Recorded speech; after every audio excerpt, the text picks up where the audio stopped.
Quorum being present, the subcommittee will come to order. I would like to now recognize myself for an opening statement. First of all, I want to apologize to our guests and speakers here today. Everything's been a little bit backed up, and you know, Congress is Congress. So finally, I hope we get some more members here, but there's multiple committees going, but I am delighted that you're here. Our country is facing the worst opioid epidemic in our history. According to the Centers for Disease Control and Prevention, over 62,632 Americans died of drug overdoses last year, which is almost 22% higher than in 2016. Transnational criminal organizations operating in the Western Hemisphere countries bear some responsibility for these deaths, given their role in cultivating, producing, and transporting many of the drugs that kill Americans, such as heroin, cocaine, methamphetamine, marijuana, and fentanyl. According to the U.S. Council on Transnational Organized Crime, we have at least 96 gangs operating in the United States that are associated with transnational organized crime.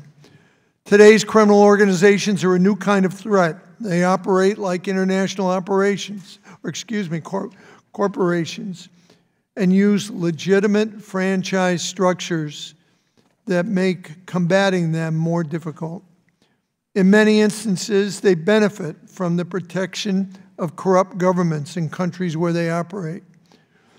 These criminal groups include drug cartels in Mexico, MS-13, 18th Street gangs in Central America, armed guerrilla groups like the ELN and Bakrim in Colombia, and Hezbollah in South America. While these groups engage in drug trafficking, their activities are not limited to drugs. They have also found ways to make substantial profits from human trafficking, the trafficking of weapons and wildlife, illegal logging, gold mining, oil taps, extortion and robbery, bulk cash smuggling, identify and benefit fraud, and money laundering. Significantly, in both Colombia and Peru, two of the top cocaine-producing countries in the world, illegal gold mining brings in more revenue to criminal organizations than drugs. For the past 4 years, it has been the U.S. policy to curb the flow of illicit drugs from Latin America by dismantling the criminal groups that control these activities. Yet, I'm not sure we are succeeding. Cocaine production is at an all-time high in Colombia, and these criminal groups have increased their profits from expanding into other illicit activities. The increasing numbers of these criminal groups operating in Latin America and the Caribbean, and the havoc they produce for the United States and for our neighbors, require that we take a critical look at our policies and tools to continue efforts that work and halt efforts that don't show results. The United States has strong regional partnerships to address these issues, and we can further deepen our efforts. We support counter narcotics and security efforts, share information, combat money laundering, and support anti-corruption efforts and stronger judicial systems. Mexico and the United States cooperate extensively throughout the Merida initiative to counter the security threats from drug cartels. In Central America, the United States, Guatemala, El Salvador, and Honduras have worked together through the U.S. strategy for engagement with Central America in support of the country's Alliance for Prosperity Plan, known as A4P, and through the Central American Regional Security Initiative in the Caribbean. We're partnered to address criminal threats through the Caribbean Basin Security Initiative. The United States also employs border security task forces to strengthen regional border security capacity, military and law enforcement tools to monitor and interdict contraband headed to the United States, and various sanctions regimes such as those targeting transnational criminal organizations, drug kingpins, and terrorists. Yet, with all these efforts, we've seen that the arrests of drug kingpins and the fragmentation of the large criminal organizations have led to the emergence of newer, smaller criminal groups in the region. Illicit activities have continued and even increased, and it's not just gangs and criminal groups who are engaged in illicit activities in the region. Hezbollah, particularly entrenched in the tri-border area, nets approximately $20 million annually from drug trafficking, pirated goods, human smuggling, counterfeiting, and money laundering. This begs the question, just how effective are all these U.S. lines of effort in addressing transnational crime in the Americas? These criminal organizations terrorize local populations with violence where they operate. They use corrupt government officials and they undermine democratic institutions to make a profit. And their illicit activities drive a parallel black market economy that impairs countries' economic growth. February 2017, President Trump issued Executive Order 13773 to prioritize addressing transnational criminal activities. Subsequently, the United States Council on Transnational Organized Crime found that over 60 federal organizations are working on countering transnational crime. But no U.S. agency coordinates all these efforts. With this setup, we run the risk of uncoordinated U.S. efforts and potential laws and policies that have not kept up with the ever-evolving criminal groups. Likewise, how can the U.S. coordinate with regional partners effectively if we ourselves lack a unified approach to the challenges? I believe all of your agencies are doing critically important work to advance U.S. national interests. But in this congressional oversight hearing, I want to examine if there are areas for improvement. Do your agencies possess the authorities and resources that you need to disrupt and dismantle transnational criminal organizations in the Western Hemisphere? Where are the gaps in our current approach? In conclusion, I want to ensure that the U.S. law, policies, and programs are keeping up with the changing technology, shifting regional dynamics, and ever-adapting criminal organizations, so we are the most effective in our approach in our cooperation with our regional partners. I look forward to hearing from our witnesses on these matters. And with that, I want to turn to my good friend, the ranking member, for his opening remarks. Yes, good afternoon, everyone, and thank you to our witnesses for being here today. Thank you, Mr. Chairman, for hosting this important and timely hearing. We are here to discuss the threat of transnational criminal organizations in the Hemisphere and hear from the administration on how they are assessing and combating these criminal threats. Transnational criminal organizations are one of the largest challenges in bringing security, peace, and prosperity to the Western Hemisphere.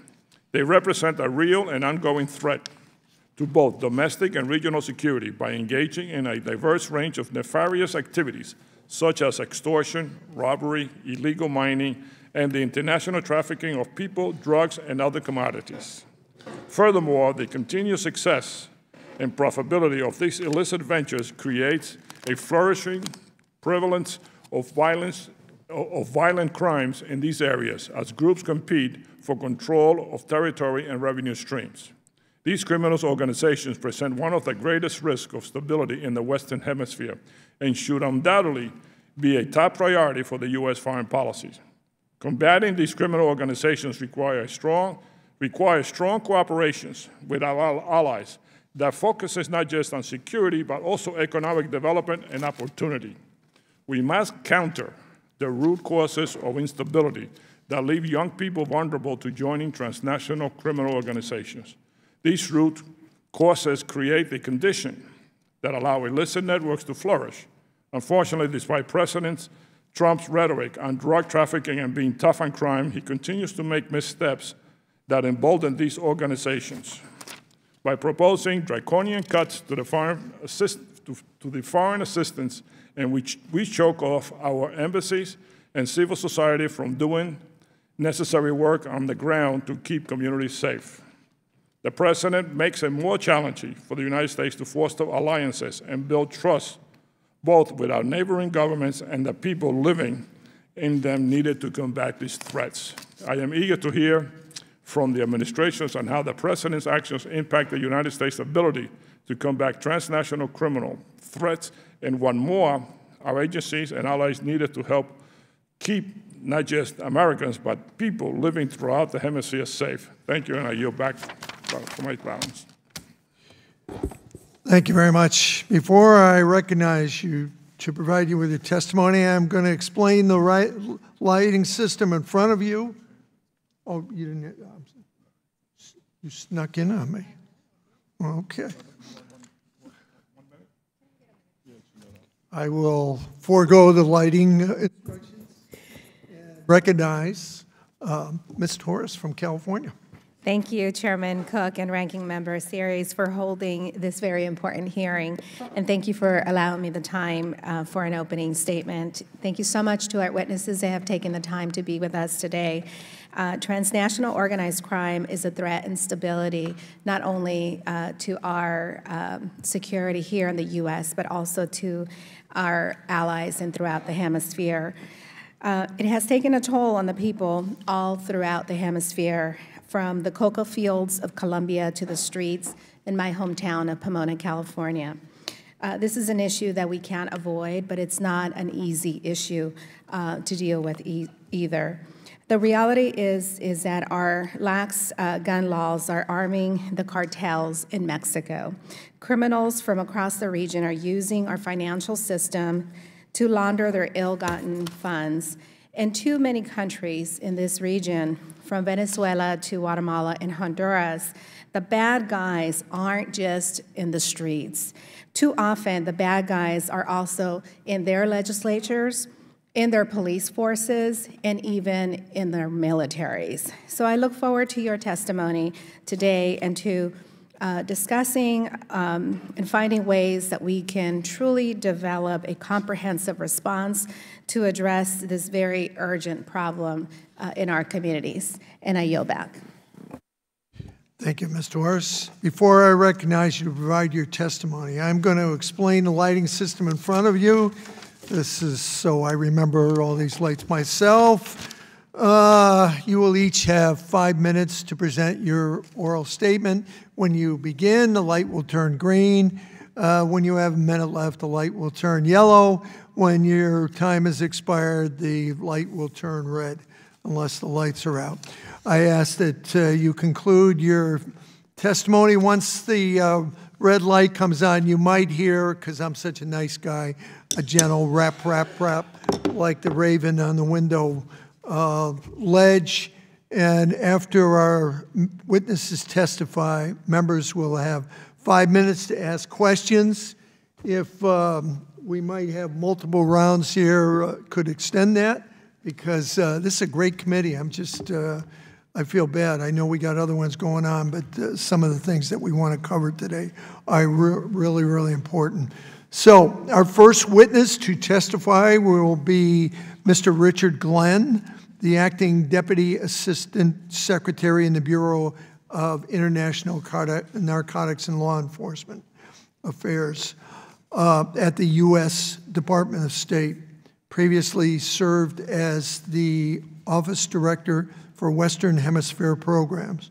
Mr. Glenn has served as a Foreign Service Officer in Ecuador, South Africa, Czech Republic, Argentina, and Mexico. So I'm going to start off right now, and then I will introduce our second witness, and we're delighted to have you here. So, Mr. Glenn. Chairman Cook, Ranking Member Sirius, Congresswoman Torres, members of the subcommittee, thank you for the opportunity to appear before you today to discuss transnational crime in the Western Hemisphere. Some of the greatest threats to U.S. national security today are ones that emanate from this hemisphere. And as you have already identified, the opioid and heroin crisis, gang violence, and the illegal smuggling of drugs, people, and other illicit products across our borders threatens U.S. security and that of our neighbors throughout Latin America and the Caribbean. The Department of State's Bureau of International Narcotics and Law Enforcement Affairs, INL, the bureau which I represent, leads our department's efforts to combat crime overseas. And since INL got its start nearly 40 years ago, criminal activity today is more complex, more diversified, and more difficult to understand and attack than ever before. Criminal groups are nimble, and they thrive on weak institutions. This fluidity makes successfully attacking them difficult. From years of experience, we have learned that partnership and comprehensive solutions are key.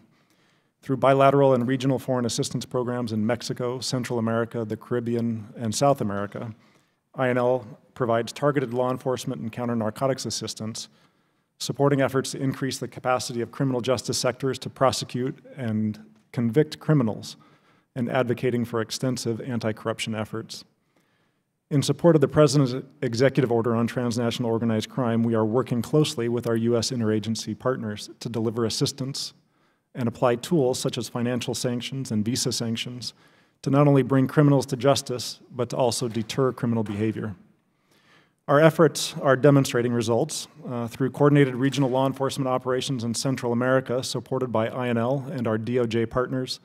Thousands of gang members have been taken off the streets. Our model police precincts and place-based strategy approach to develop strategically balanced and integrated criminal justice sector projects in high-crime communities throughout Central America has led to decreased homicide rates in all three countries.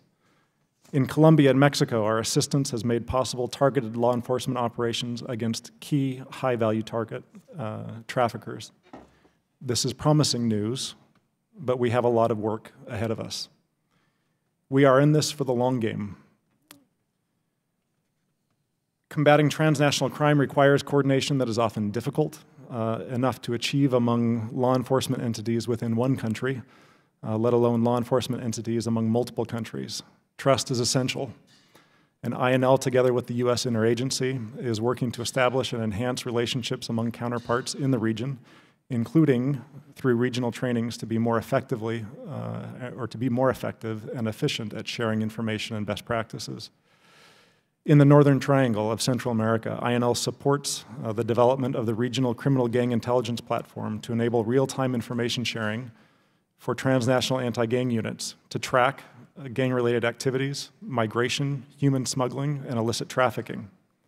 In Colombia, INL partners with the Colombian National Police to deploy its officers to key transit zone countries to build counter-narcotics and law enforcement capacity, as well as relationships and opportunities to share information. Advancing further coordination with and between our partners throughout the hemisphere is essential to successfully dismantling transnational crime, and INL is consistently looking for ways to leverage our partnerships. A secure hemisphere where citizens are protected under the rule of law and where criminal groups do not have the ability to operate depends upon having strong and willing partners who believe in the importance of institutions accountable to the people and stand ready to make difficult and often unpopular decisions that demonstrate a sustained commitment to fight impunity. We see this in Honduras, where the police have undergone an extensive and at times very unpopular purge that has led to the termination of over 3,000 law enforcement officers. This has been challenging, it's been time-consuming and messy with a restructuring of the police, but they are moving forward and getting better. This example underscores the importance of political will in effecting change, yet much more needs to be done. Chairman Cook, Ranking Member Sirius, the threats posed by transnational crime in this hemisphere are immense. We have been engaged in the hemisphere for a very long time, and we are far from declaring success. A sustained commitment to our partners in the region is critical to protecting our homeland, and INL is committed to this effort. Again, thank you for the opportunity to appear before you today, and I look forward to your questions later on. Thank you very much. Our second witness to testify is Ms. Jennifer Fowler, the Deputy Assistant Secretary in the Office of Terrorist Financing and Financial Crimes at the U.S. Department of Treasury. She also serves as the Vice President of the Financial Action Task Force, FATF. Prior to this, Ms. Fowler served as the Treasury's Chief of Staff and Senior Advisor to the Undersecretary for Terrorism and Financial Intelligence, as an Assistant Director in the Office of Terrorist Financing and Financial Crimes, and in the Office of Foreign Assets Controls. She was also a Peace Corps volunteer and journalist, and we are delighted to have her here. Ms. Fowler. Chairman Cook, Ranking Member Serres, and distinguished members of the subcommittee, I'm honored to discuss Treasury's efforts to counter the illicit financial activities of transnational criminal organizations in the Western Hemisphere. It is the mission of Treasury's Office of Terrorism and Financial Intelligence to disrupt these networks in coordination with other U.S. government agencies and international partners. Transnational criminal organizations pose a threat to the prosperity and security of the United States and our regional allies. Our most recent National Money Laundering Risk Assessment, published in 2015, estimates that around $64 billion is generated annually from U.S. sale of drugs, with Mexico being the primary supplier for some drugs and a transit zone for others, and Colombia the leading provider of cocaine in the United States. Based on our engagement with law enforcement, we believe this figure has increased in recent years. Drug trafficking organizations launder and place drug proceeds into the United States and regional financial systems through the movement of bulk cash, the structuring of deposits, and trade-based money laundering schemes. Together with our Latin American partners, we are strengthening anti-money laundering and countering the financing of terrorism regimes across the region. In Mexico, Treasury co-leads a working group to improve information sharing between our governments and private sectors on illicit finance, and contributes to operational matters by exchanging lead information on specific targets. In addition, Treasury chairs a dialogue with U.S. and Central American authorities and the private sector that is working to improve our understanding of the threat posed to regional financial systems by gangs, including MS-13. Colombia is also a key partner. For more than 15 years, we have worked with Colombian authorities against the assets of drug cartels and guerrilla and paramilitary organizations, targeting more than 2,000 individuals and companies related to these organizations. Treasury's engagement with regional financial authorities has been a cornerstone of the administration's strategy on Venezuela. Secretary Mnuchin has hosted 3 meetings of finance ministers to discuss the crisis in Venezuela and to strengthen information sharing on corrupt Venezuelan officials and their support networks. In response to the threat posed by terrorist financing in the tri-border area, we are developing a regional illicit finance risk assessment with authorities in Argentina, Paraguay, and Brazil, which will improve our ability to develop appropriate measures to address those risks in coordination with those regional authorities. Our cooperation to tackle transnational criminal organizations outside of our borders helps to reduce the threat they pose to our own financial system. Nonetheless, the size and centrality of our financial system leave us exposed to money laundering. Treasury works to ensure that the United States maintains a strong anti-money laundering and countering the financing of terrorism regime.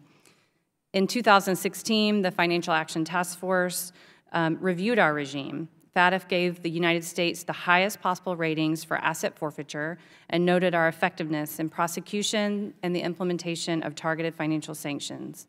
Although we fared well, we are continually working to strengthen our anti-money laundering and countering the financing of terrorism regime. At present, Treasury is preparing a national counter-illicit finance strategy in response to the Countering America's Adversaries Through Sanctions Act.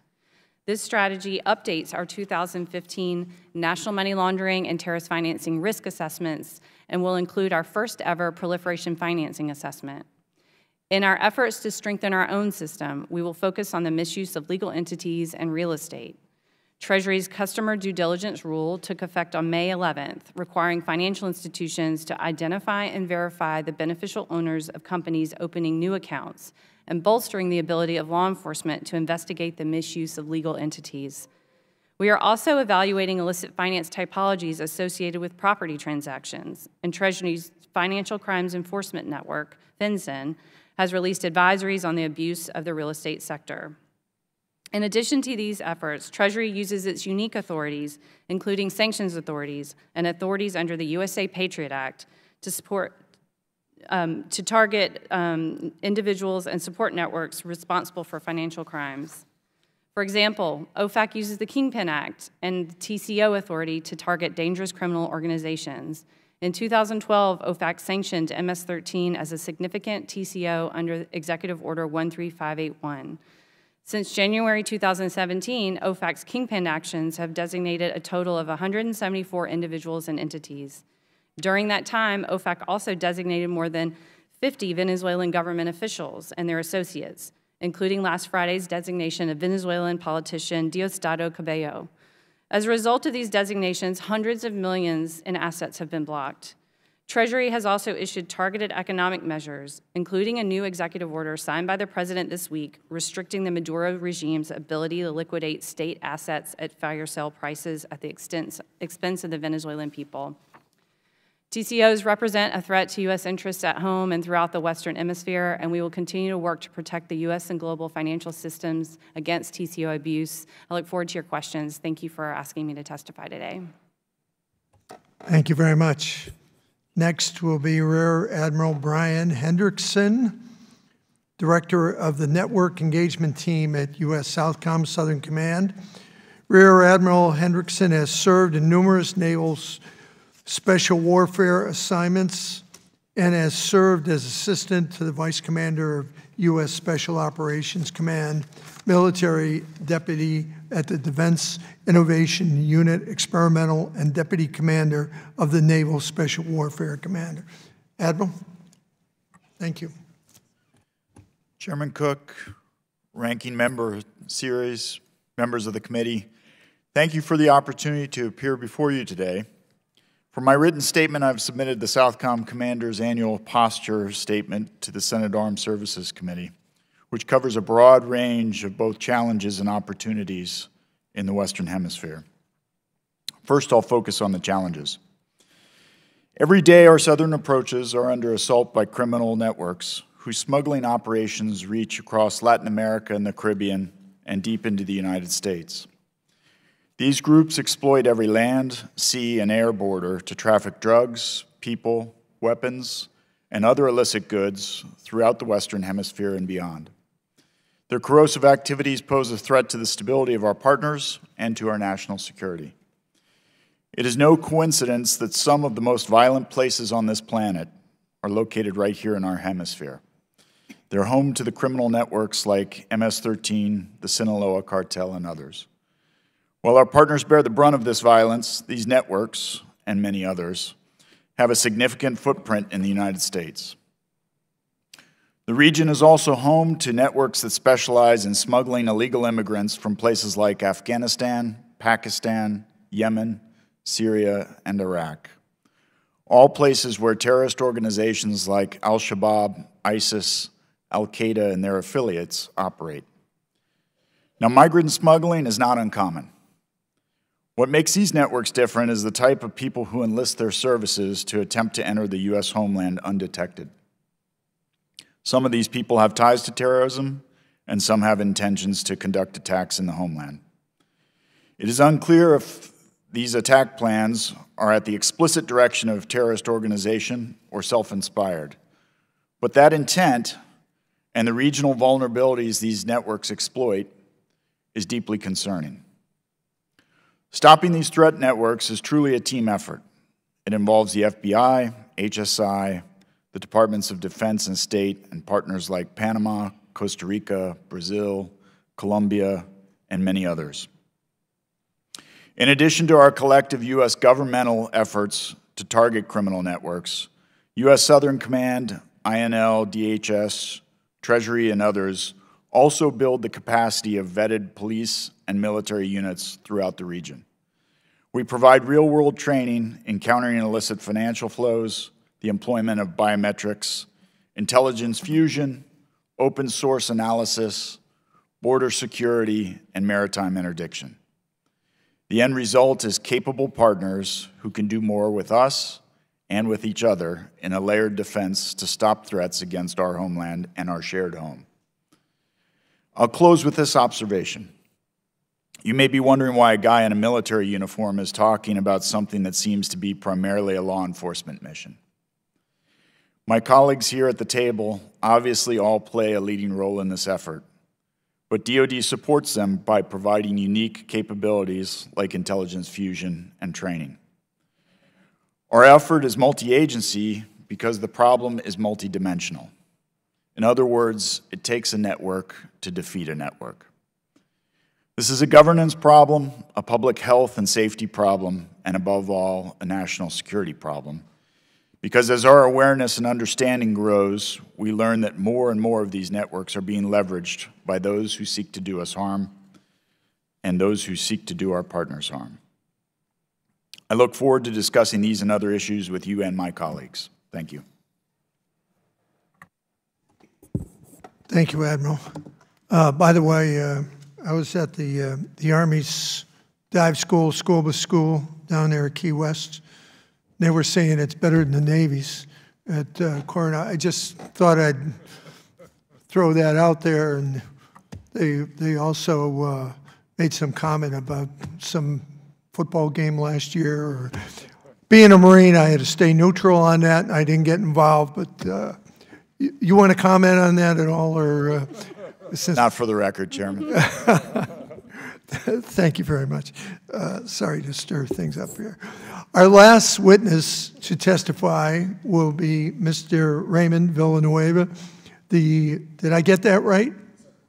The Assistant Director for International Operations of Homeland Security Investigations at the U.S. Department of Homeland Security. Since joining HSI, he has served in numerous leadership positions. Prior to this, the gentleman served as a police officer in Puerto Rico. So you are now recognized. Thank you for being with us.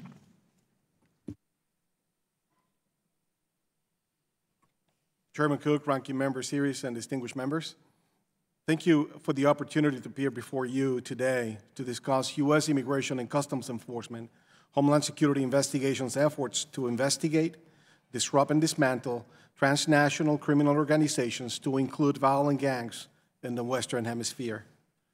During the last 2 decades, transnational organized crime has expanded dramatically, which poses a significant threat to national security.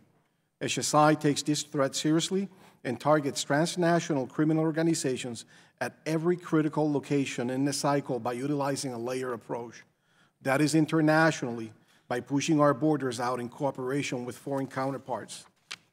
At our nation's physical border, in coordination with U.S. Customs and Border Protection, where the transportation cells attempt to exploit America's legitimate infrastructure, and in cities throughout the United States where criminal organizations earn substantial profits of their illegal activities. As of May 2018, HSI maintains more than 130 open investigations targeting MS-13 members and their criminal organizations globally by working with our law enforcement partners, including those in Guatemala, Honduras, and El Salvador. Without information sharing and partnering with our federal, state, local, and foreign law enforcement partners, HSI would not be nearly as successful as battling MS-13 and other violent gangs. In FY18, HSI, with support of the Department of State's International Narcotics and Law Enforcement, initiated Operation Gatehouse, which addresses the MS-13 threat in partnership with police officers from El Salvador's Civil National Police, embedded with our gang task forces in the United States. The Salvadorian officers work alongside HSI special agents in an advisory role, sharing their expertise on MS-13 and assisting in identifying gang membership and leadership in El Salvador that might be directing illegal activity in the United States. We hope to expand this program to additional task forces throughout the United States in fiscal year 19. While combating TCOs domestically, thus protecting Americans from harm, violence, and TCO exploitation, HSI continues to push the borders out by capitalizing on our international partnerships with foreign law enforcement officials. This is accomplished by our attaché network located in 67 offices around the world. Our attachés leverage several key international partnerships to include the Transnational Criminal Investigative Units, Operation Citadel, to identify potential bad actors along the illicit pathways while exploiting available information with the goal of identifying, disrupting, and dismantling unknown gang cliques posing a threat to the United States. HSI also leveraged its information sharing capabilities using several key initiatives, some of which I would like to highlight briefly. The Visa Security Program, in which HSI partners with CBP and the Department of State Consular Affairs by deploying trained special agents to high-risk visa activity posts to identify and investigate potential terrorist and criminal threats before they reach the United States. The trade transparency units are designed to aggressively target criminal organizations and individuals involved in trade-based money laundering, but also those perpetrating contraband smuggling and customs fraud. All TTU foreign partners recognize the value of information sharing, which permits the comparison of international trade data to target illicit activity. And last but not least, the Biometric Identification Migrant Alert Program, also known as BITMAP, which helps provide infrastructure and capability for host governments to collect biometric data on individuals they encounter. This information is shared with U.S. law enforcement and the intelligence community. We, including CBP National Targeting Center, share relevant law enforcement information with these countries.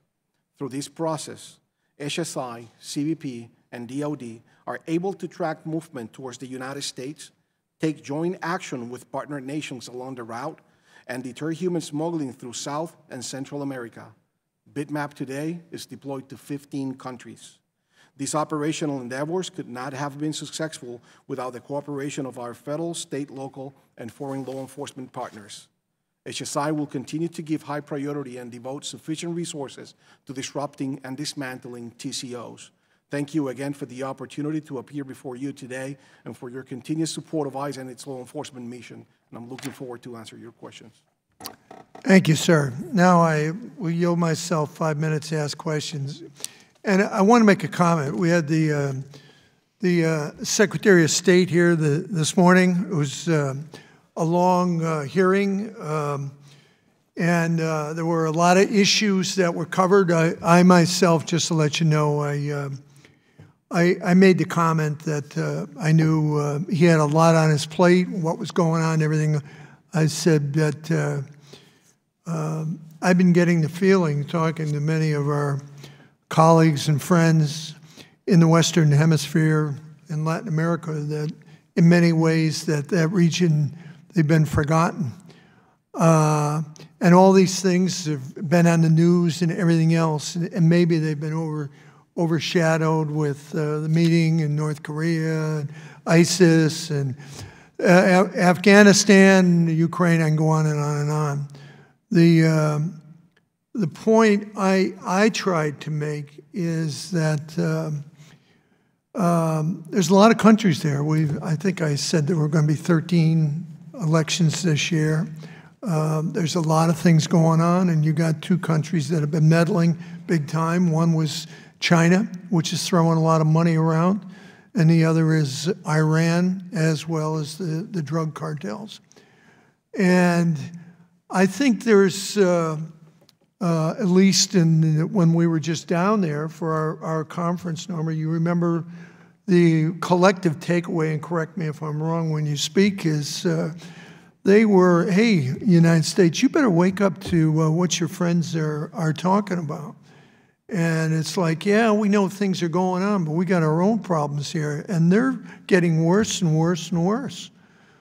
So what you're saying about this collective effort, I couldn't agree with you more. And but right now, I think they have a point, a lot of these countries. And a lot of it is that whether it's true or not, they have the attitude that the United States has forgotten them to a certain extent, that something is more important.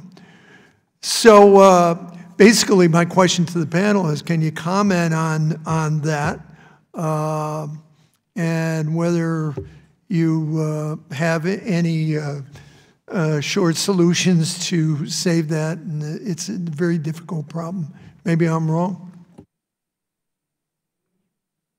Yes, sir. Excellent question. I think that there's a few examples of, I think, very important high-level engagement that has given both signals within the administration, and I would hope outward signals that there definitely is a focus on South America, Central America, and Mexico, and the Caribbean as well. The Vice President last year in 2017, in June, led a delegation, the U.S. delegation in Miami, of a conference between the Central American countries, focused mostly on the Northern Triangle, with Colombia and Mexico present as well. I don't know how there could be a clearer signal given than the Vice President being present and declaring a continued focus and emphasis on Latin America, specifically in that instance on the Northern Triangle of Central America. The funding levels have supported that emphasis, and so I think also the executive order that was issued early on in the administration also indicates, at least to us here at the table, gives us a clear signal of what we are supposed to be doing and what we're supposed to be focusing on. Well, a part of it, I'll use the examples of countries like Panama, Dominican Republic, that have changed their, they used to recognize Taiwan, now they're recognizing Beijing. And the last day that we were there, we met with a large group of Caribbean countries, and they were very vocal. They were angry. And they made it very, very clear. That's part of the reason that they've been talking to Venezuela. And I won't go into the situation. I think you know it about the stipend or how they're going to help them with their buying oil down there. And each one of those countries, even the small ones, have one vote in the OAS, same as the United States. And it was kind of like they were holding school on us, or at least me. And they were, at the end, polite about it because we were listening to them. But it's something that I heard loud and clear. And anyone else have any comments on that, or am I way off base? Ms. Fowler? Well, I would offer, add to what my colleague said. I mean, Secretary Mnuchin has been, I think, really leading an effort within the Lima group with the finance ministers, hosting several meetings, working with finance ministers in that group to address the crisis in Venezuela. And I think that group has demonstrated desire to really be unified.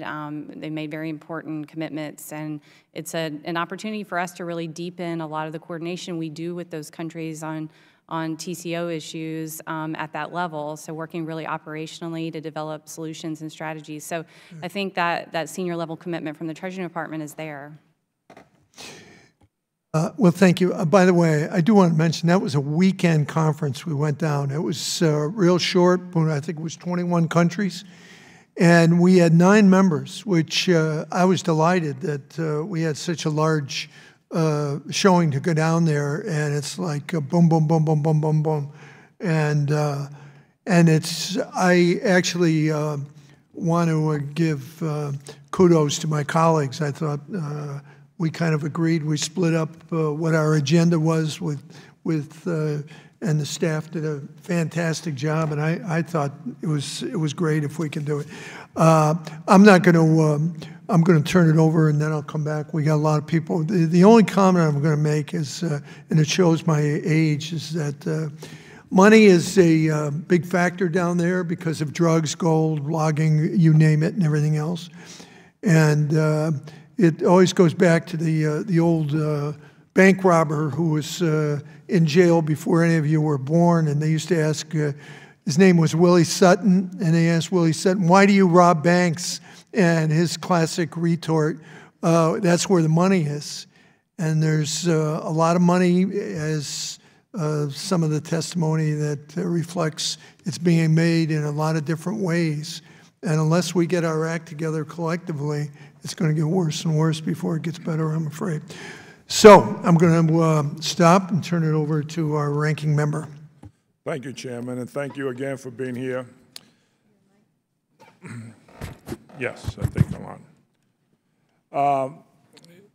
You know, I've been in this committee now for 12 years, and I've been saying all along that we just don't focus enough on the Western Hemisphere. And unfortunately, things have to come to a crisis before we really focus. I understand that there are a lot of issues throughout the world that we have been sort of sidetracked, but we cannot continue to overlook these countries that are right in our backyard. It's gotten to a crisis. You know, you have a situation in Venezuela where you have now people going all over South America, Central America from Venezuela because the situation is so bad. Venezuela basically has become a satellite of the Cuban government. There are 30,000 Cubans propping up Maduro.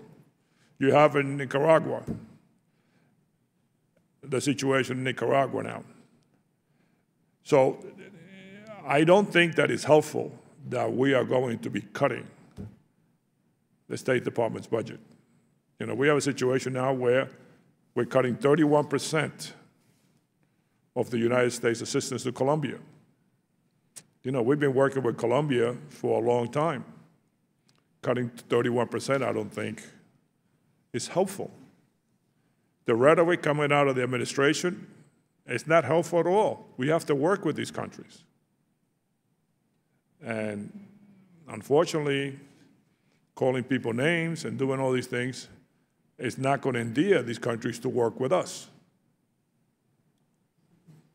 I remember when I first was on the committee, we were deporting people to some of these countries, and we weren't even telling those countries who we were deporting with, who we were deporting. In other words, their records. Now it's changed. I understand now that when we deport some of these gang members, there's a whole file that goes with it. But I remember talking to the ambassador here when I was on this committee 10 years ago, and he said that wasn't done.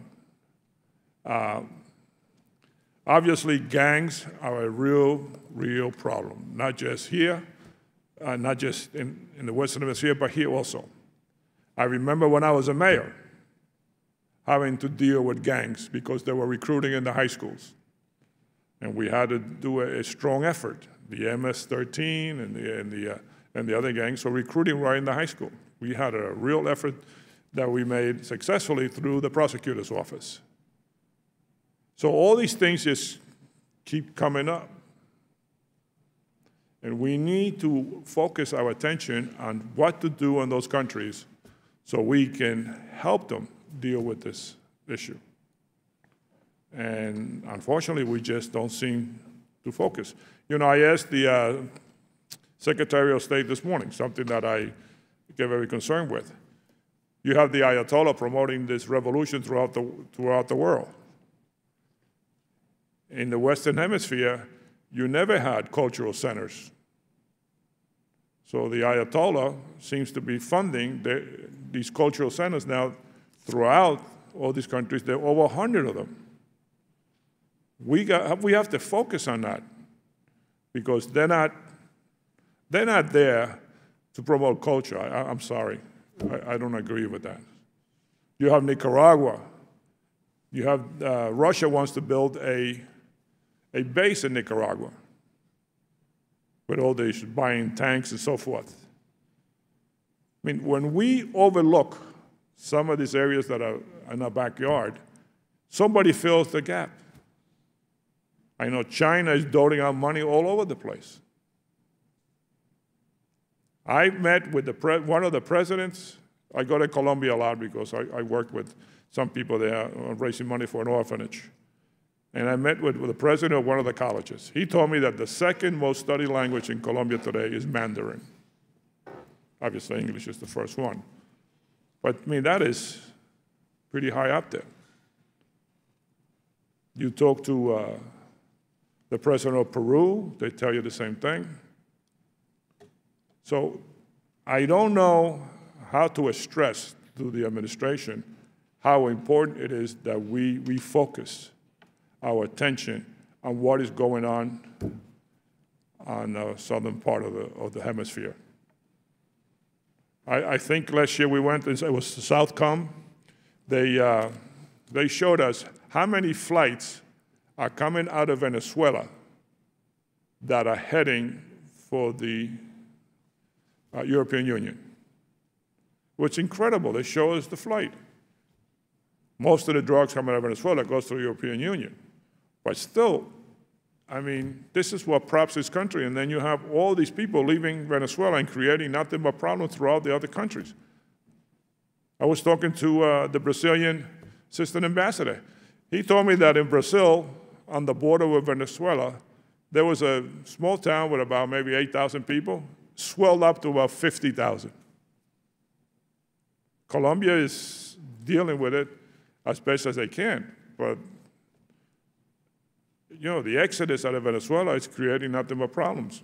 And we have to find a way of continue to put pressure and try to make some changes in Venezuela. So, I mean, I guess eventually I have a question, but I just have to vent. I apologize. And I want to thank the chairman for holding this hearing. Thank you. Thank you. Don't apologize. I was venting too, because we'll probably have a second round of questions. But I wanted to get Mr. Brooks in from Alabama. Sir, you're recognized. Thank you, Mr. Chairman. My questions are directed at Mr. Glenn, but if anyone else has anything to add, please feel free to do so. How much are funds from illicit activities and ties to transnational criminal groups contributing to the survival of the Maduro regime in Venezuela? I actually don't have a number, but I would imagine that there is a significant portion of illicit activity that contributes to their survival. What can the United States do to increase our efforts with regional partners to cut off this illicit financing? Mm-hmm. I think maybe that might be best answered by my colleague from Treasury. Congressman, what we're doing, as I mentioned earlier, is a very significant effort in the Lima Group, which includes all of the neighboring countries, really to make sure that we're pulling together all of the appropriate investigative authorities. Our goal, of course, is to make sure that members of the Maduro regime don't have access to the financial system to place their corrupt proceeds, to move them throughout the international financial system. So I think those partnerships are strong. We have a robust ongoing dialogue at very senior levels, but also at the technical level, to really make sure that those countries are taking the right steps, and we've seen many of them do that. Anyone else want to add anything to those answers? I'll go to my next one then.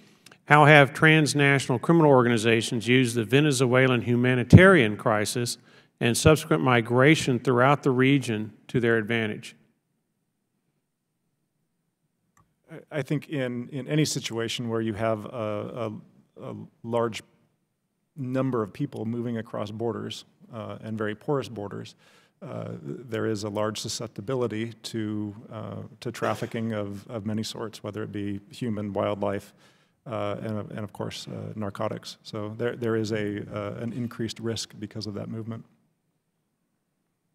And the follow-up question, how can the United States help other countries in the region prevent the crisis from benefiting international criminal organizations?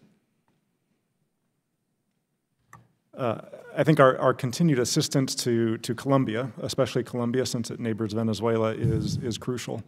The assistance that we specifically give to Colombia focuses mostly on cocaine or coca cultivation and cocaine production, and giving the ability and greater ability to the Colombian National Police and the Colombian military to eradicate coca and to interdict those drugs that are moving across borders and coming out of Colombia, whether it be to Europe or more importantly, to the United States.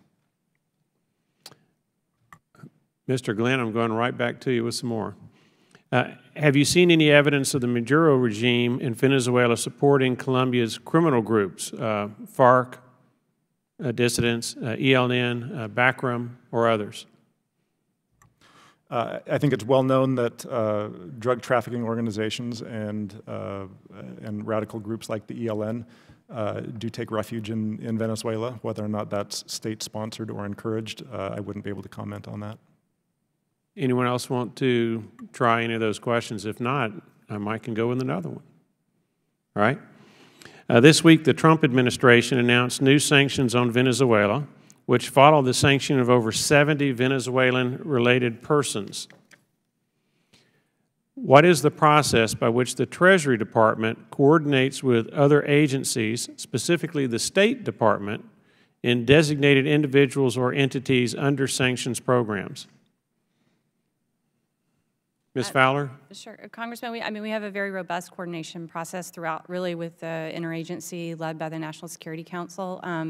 And we have a very active group that is considering sort of all of our potential authorities and tools and how best to bring them to bear on the Venezuela crisis. So the designations, the discussion about how best to use those kinds of authorities, including the types of authorities that you see in the most recent executive order, are all, I think, very robustly coordinated with the rest of the interagency. Admiral Henderson. If we also have, you know, one of the ways we do this is by, at Southern Command, we've got an LNO from OFAC that's embedded into our intelligence side of the house. So we work quite robustly with the Treasury folks in terms of the intelligence we have and sharing that with them, particularly as those packages are developed. All right, thank you, Mr. Chairman. I yield back. LNO? I didn't know the acronym. It's a liaison officer. Oh, okay. Ms. Torres? Thank you, Mr. Chairman. I want to start by associating myself with some of the comments that have already been stated by my colleagues. I'm from California, and as a California native, you would understand. Also, as a former mayor, this is like the worst of the worst combinations that you can get here. Former mayor, former state legislator, I did a lot of work around our prison system in California. In my district, I have a state prison, men's prison, women's prison, and a juvenile that has now been closed. The Mexican mafia controls or has great control of our prison system. They're very active. In my home city of Pomona, they are the cause of a lot of the murders and the increase in murder rate. I want to make sure that we are helping small communities like this to coordinate efforts to ensure that folks like the LA County Sheriff's Department, the San Bernardino Sheriff's Department that are doing a lot of work around human trafficking have the resources that they need. And thank you for helping, all of you, for helping to boost that allocation of funding. But it's not enough. The Mexican mafia has moved on from simply trafficking weapons and drugs to now trafficking people. I wonder if any of you have a comment on that. Oh, come on, you're Homeland Security now.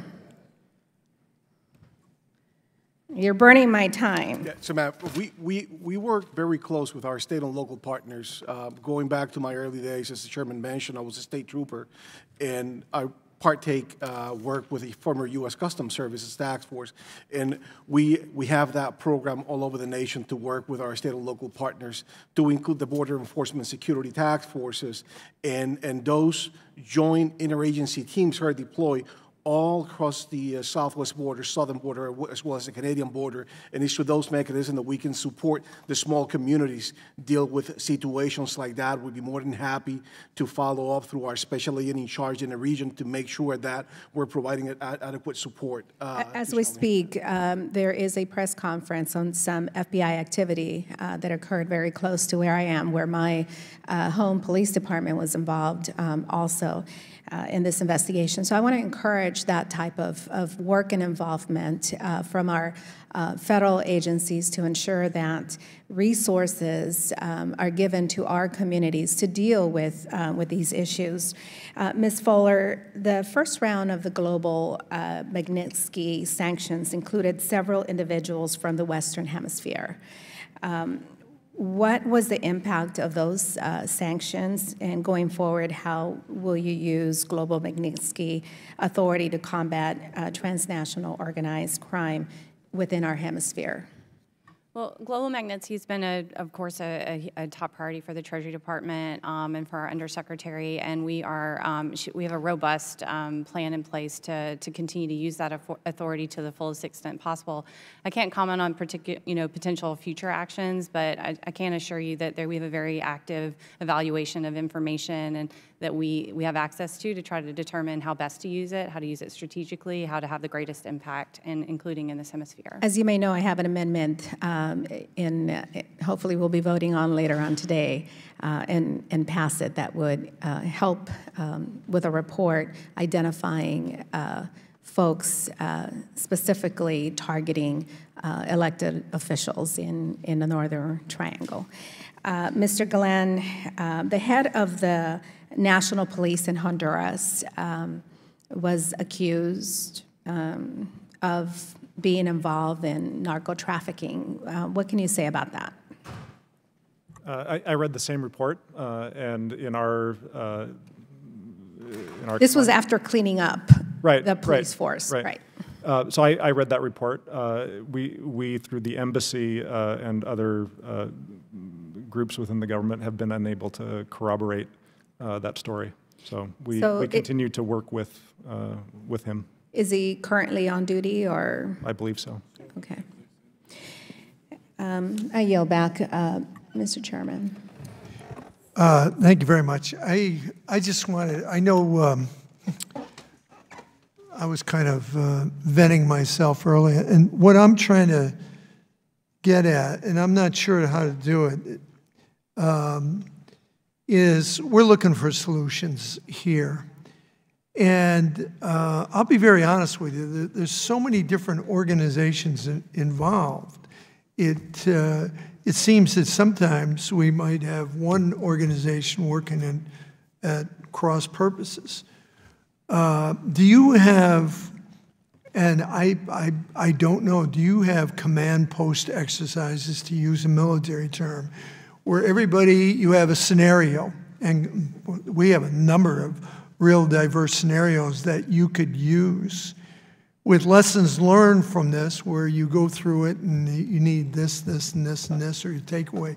Because right now, to an outsider, I have this cynicism that says, because you have so many different countries and so many different agencies, how are we going to coordinate that? Or do you do these exercises working together where you have a post-exercise report and it's recommended that Congress wake up and pass this, or Congress pay attention to this, and I'm showing my ignorance here, but I'm turning to the experts to see if you could share some of your wisdom with me on that. The Admiral's looking at me like, here's the dumb ring question, right? No, I would never say that, Chairman. So I think that one of the things that we have been doing for the last couple of years, HSI has been sponsoring. HSI? Homeland Security Investigations, okay, has been sponsoring a surge operation in Latin America. And it was mentioned in the opening remarks, Operation Citadel.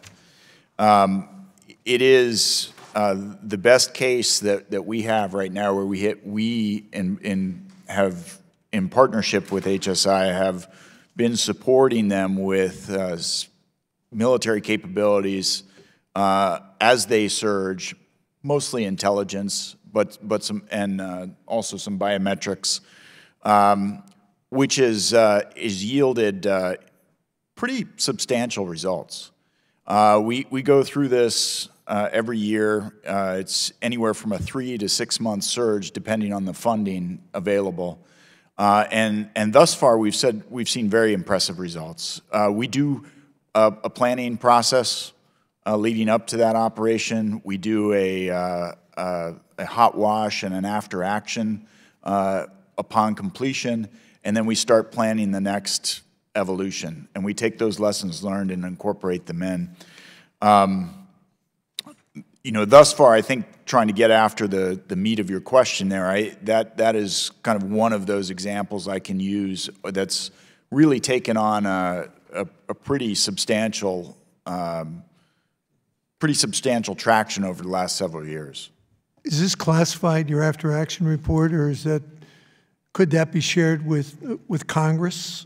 In other words, if we're going to make decisions that are going to improve the efficiency of the problem we're talking about, some of these things that you might have learned might prove beneficial to us. Yes, Chairman, I think we can certainly share that with you. And I think the other thing that we have actually just 2 weeks ago, we were discussing, you know, how we transition what has up to this point been a sporadic surge operation, and how we transition that into something that's a steady state operation.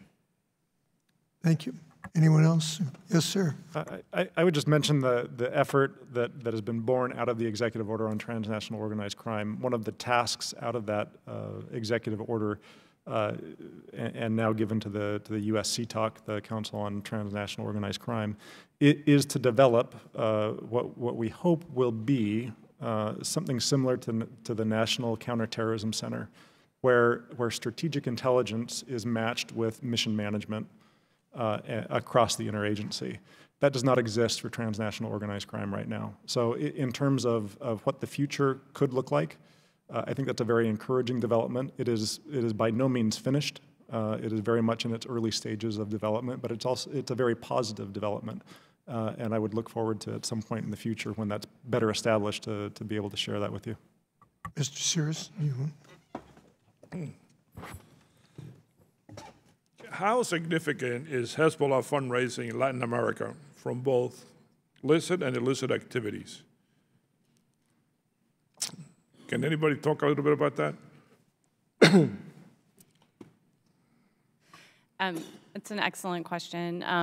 It's something that we have been quite concerned about, obviously, for many years. What we're concerned about is Hezbollah taking advantage of some of the areas that have more lax regulatory supervision sort of constraints there. So it's something we continue to assess. I don't think I can frame it for you in terms of what proportion of overall funding.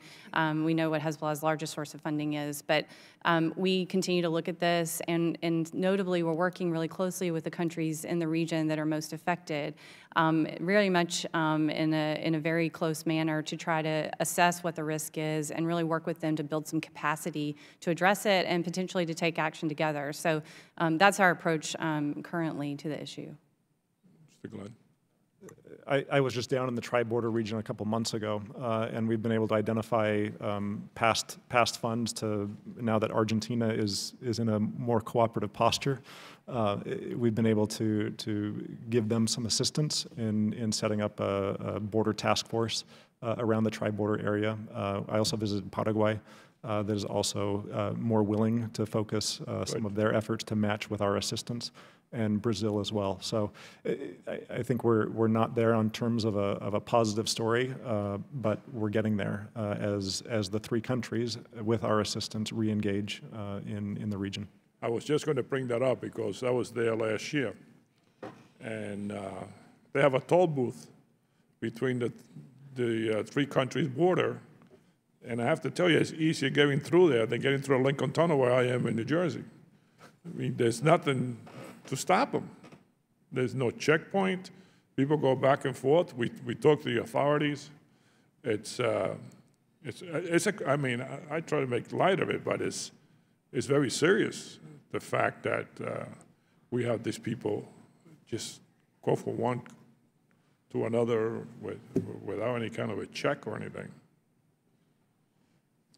I want to get no much. Thank you once again for doing a second round. It's never enough time to ask all of our questions.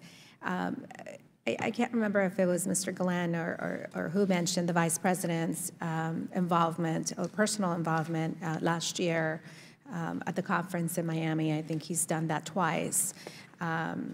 Ambassador Nikki Haley also visited the Northern Triangle, Guatemala specifically, recently. Today, Secretary Pompeo was here, and I once again asked about our continuing support for CSIG and to ensure that we continue to be focused on the region. We've spent $2 billion there. These are hardworking American taxpayers' dollars. We need to make sure that the trolls and the very corrupt elected officials that continue to work to undermine the work of CSIG, the work that we are doing in the region by hiring lobbying groups here in the U.S. to lobby against the efforts of bringing about change and some transparency within the Northern Triangle, that we don't lose focus and that we don't fall to and give credit to these folks, specifically from the Treasury Department, that we continue to look towards people that ought to be identified publicly for their effort in continuing to push narcotics north. Last year, when we were in South America, I was alarmed at what we saw, the narcotics coming north from still Colombia through the Pacific Ocean. And I know that we have been very proactive on the Atlantic side. We have very good partners with Costa Rica, there with Haiti. But what is the status of Mexico's involvement in helping to intercept in the Pacific side? Yes, ma'am. So Mexico's actually quite involved. We hosted at Southern Command earlier this year a meeting that had the head of the Mexican Navy, the head of the Colombian Navy, our own Commandant of the Coast Guard, the Northern Command Commander, and the Southern Command Commander. And all of that discussion was about the Eastern Pacific and how we better utilize everyone's assets. We all recognize that none of us alone has what's sufficient. And the reality is, and we just finished up an exercise, actually an operation, that frankly was led by the Colombians and the Mexicans. And what we recognize is the better we can get at improving the efficiency and trust in our communications, the more opportunity we have to leverage each other's strengths. And we all recognize that that's something necessary. So I'll tell you that that's been, that was the first time we've had this kind of meeting with those partners, but everyone is actively engaged, and they understand collectively how big a problem that is. Thank you. Glenn, Mr. Glenn, in Central America, specifically in dealing with asset forfeiture issues, I know the Salvadoran government has passed a law exempting themselves or exempting members of Congress from having their assets forfeit. Can you speak to that, and what are some of our efforts to combat those laws that they are passing? In Guatemala, they're trying to exempt themselves from ever being tried of a crime involving corruption. Honduras president is doing the same thing. Sure. It's troublesome, but at the same time, I think it's an indication of some of the success that we've had. The fact that these legislatures are attempting to pass, or in some cases passing laws to exempt themselves from laws, is an indication that the assistance that we've been providing, I think CSIG is a very good example of an effective entity. CSIG has been roundly criticized, and I think that that's actually, the criticism runs the full gamut from the socialist progressive party criticizing it as an imperialist American tool, all the way to the other end of kleptocratic entrenched families who claim it to be a UN conspiracy to establish a new world order. To me, as a neutral foreign assistance giver trying to fight to fight corruption in Central America, I think we're hitting the spot when we're able to make everybody upset and threatening that mode of government, of using corruption and coercion as a way of government. That's where we want to be. That's what we want to be doing, because it ensures fairness for American companies who try to compete in these countries, and ensures that governments are responsible and responsive to their people, which should ensure a more secure and more safe Central America, so that people don't feel the necessity to flee to other countries, to the United States. Thank you, and I'm way beyond my time, but final words I want to say is that it also has empowered the young people to come forward and see themselves as the leaders of those countries, and that is exactly where we want to see them. Thank you. They're going to call votes, I believe, very shortly. Let's see, final remarks. Pursuant to Committee Rule 7, the members of the subcommittee would be permitted to submit written statements to be included in the official hearing record. Without objection, the hearing record will remain open for 5 business days to allow statements, questions, extraneous materials for the record subject to the length limitation in the rules. I just want to thank everybody. By the way, I have gone to NATO when they had exercises over there. I learned a lot. One of them was going from country to country, Stryker vehicles that came all the way down from Poland to Georgia. And they did a great job, everything from a military standpoint, but the EU would not let them, you know, they held them up at the border because the EU was under different rules than NATO. And some of those lessons learned, you know, we brought that up at the NATO Parliament, and you can kind of make corrections. So anytime you have suggestions for hearings on what we can perhaps ask questions about, I think a lot of the members were, obviously they had a long day with trying to catch up and everything. So I am very, very appreciative of the fact your patience and for being with us today. And if you got something going on, if you could let our committee know, just what you want to have is a bunch of congressmen and a congresswoman looking over your shoulder, but really that we're here to learn and maybe make a difference. So please, if you have, don't be shy about that. And I think you'll see some people that'll be down there trying to learn and make it better. So thank you very much. There being no further business, the subcommittee is adjourned.